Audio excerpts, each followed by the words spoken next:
Road to Kona. Welcome back, everybody.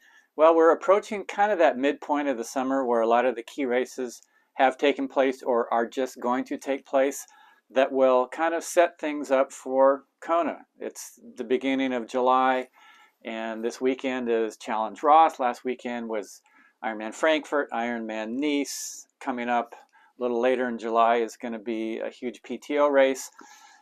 Things are heating up. The question I have, though, is how does this all add up on the athletes? We had Ironman World Championships in May in St. George. A lot of top folks there. Some of them missed it. Very challenging course, very challenging race. That takes a toll.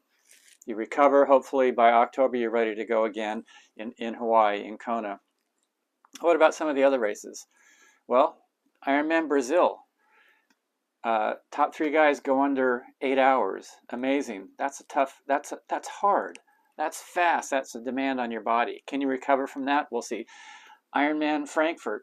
4 guys went under 8 hours. And again, amazingly fast race. What's going to happen at Challenge Roth this coming weekend? The prediction is that 8 guys are going to go under 8 hours. The prediction is that 7 women are going to go under 9 hours. That is smoking fast. What effect will that have on those athletes when they get to Kona? This is where it gets tricky.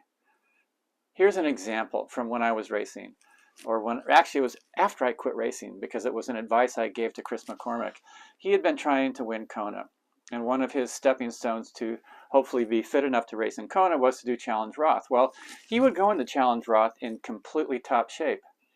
He was Kona lean, he was Kona fit, and he would have a great race in Germany, but then he couldn't sustain it. He couldn't recover and rebuild and be in that same kind of shape again in October in Kona.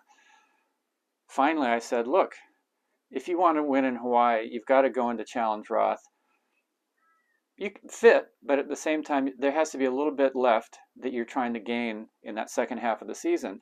So he went into Challenge Roth a little bit heavy. He had a great race, and that was when he won Kona. Imagine that. So what's going to happen this year? You've got Jan+Frodeno, you've got Patrick+Lange, you've got Anne+Haug, you've got some heavy hitters racing in Challenge Roth. You had amazingly fast races in Frankfurt, in Brazil. You had Rudy+Von+Berg going 8 hours and 24 minutes in Nice. Slow because it was such a demanding day on a new course that had even more climbing than ever before. Hot, windy. Sea that was like a washing machine. Slow but demanding. How is that going to pan out in Kona? It all adds up. It's just my I don't know if it's a guess or a warning to the athletes. You have to recover from these huge efforts. You can have big efforts throughout the year, but they have to be recovered from. So let's see how Challenge Roth turns out. Let's see how the other races turn out as we get closer to Kona. I'm sure I'll be giving a few predictions. Everybody loves to predict things as we get closer.